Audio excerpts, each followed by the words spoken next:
guest was the first woman to run for president of the United States of America. Despite winning the popular vote, she lost the election. She writes all about it in her new book, What Happened? Please welcome Hillary Rodham Clinton.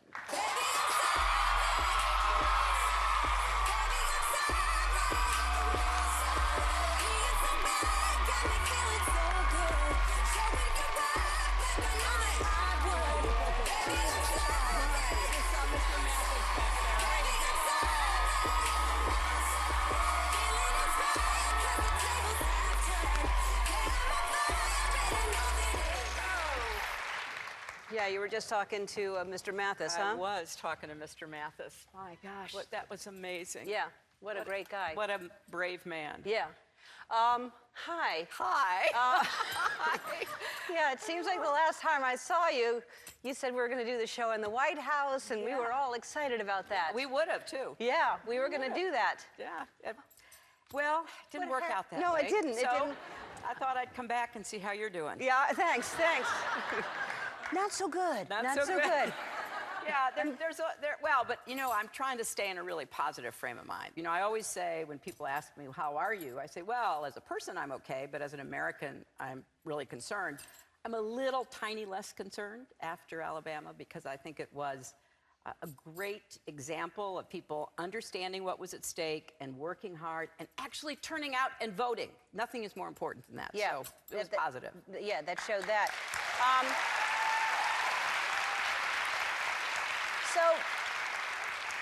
So let's. I mean, you talk about it in your book, but let's talk about. So you were here 3 weeks before the election. Yes. You were confident. I was. I was confident. A lot of people were confident. I mean, it seemed like it was a for sure thing. Mm-hmm. I mean, what a shock. What happened? What was going through your mind when you saw what was happening? Well, it's one of the reasons why I decided to write the book because I didn't know what happened. I was. You know, I knew there were certain factors at work, and after the election, I learned a lot more about the impact that they had. I mean, it was a perfect storm. I mean, there were a lot of currents of resentment and anger about all kinds of things in the country. There was a lot of sexism and misogyny, which now, thankfully, we're kind of pulling out of the dark and talking about. There was voter suppression, people trying to prevent other Americans from being able to vote. There was the FBI's intervention on October 28th after I saw you, which had a devastating effect because, you know, people thought, oh my gosh, I can't vote for somebody who's, you know, once again under FBI investigation, even though there was, again, nothing to it.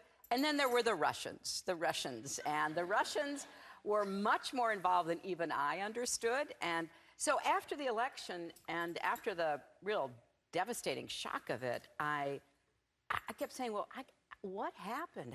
You know, because I wanted to understand it. Because obviously I made mistakes, my campaign made mistakes, every candidate, every campaign does, and I wanted to be as candid about those as possible. But I knew that there was more at work, and so it wasn't just about me and my election. It really was about these forces at play. So I decided I'd dive in and write this book. It was really painful. I mean, I'd write, and I'd literally have to go and lie down. It was so painful.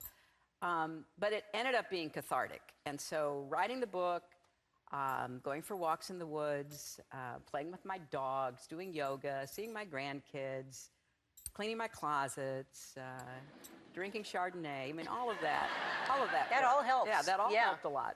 And during that time, I mean, is there any part of you now or during that time that you're just like, oh, I'm glad. I mean, your whole life has been that. Yeah. So are you happy now to just be a person and have freedom? And because that must have been exhausting. It's great. I get to see my friends, my family. I get to, you know, do things that I really enjoy. On the other hand, I see things happening that I know are bad for the country. And, you know, one of the reasons I was so thrilled about Doug Jones getting elected is that all through his campaign, he talked about reauthorizing the Children's Health Insurance Program, something that I helped to start in the late 90s, which was totally bipartisan.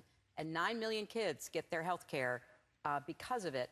And it's going to run out, and kids are going to lose their health care. So I was so proud and grateful to see somebody say, hey, we got to get this reauthorized.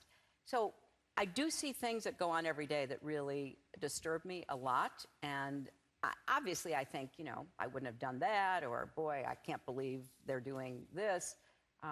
So yeah, it does bother me. That must happen every 5 minutes. It does. I mean, it does. Like, That's why I'm on a kind of news diet. Yeah. You know, because I can't watch it all the time because I really do get agitated. yeah, I mean, I can imagine. I mean, I feel the same way. Like I try to say, because it upsets me so much when you see what's going on, and you can't write some of the stuff. You're just thinking, if this was a movie, people would go, oh, that can't, there's no way that would, and it just continues to go on.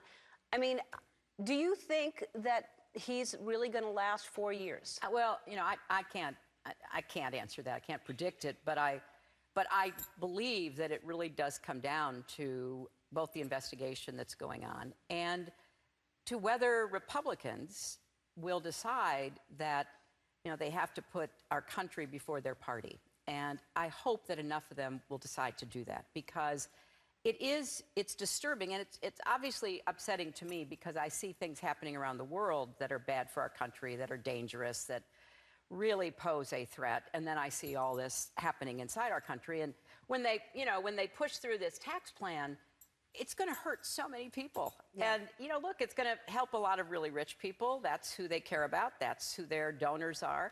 But it's going to hurt. I mean, can you imagine taking away the deduction for teachers who buy supplies for their classrooms?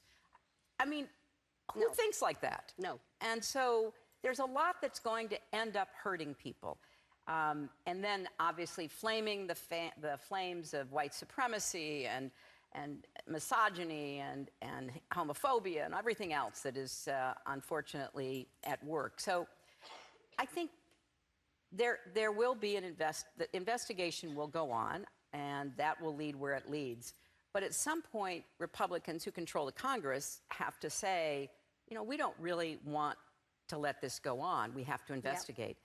Or we have to win back the House and the Senate in next November, which is something I hope we do, and then we can get back to doing the people's business. All right, we have to take a break.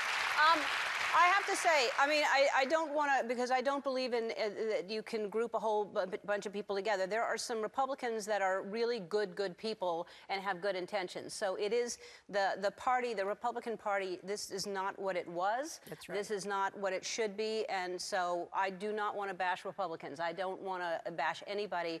We just want, you know, I think that's important for me to say, because I obviously wanted you to be president and believed in you and have strong opinions, but I also want to say that, you know, I don't judge everybody by this president. That's right. We'll take a break. That's right.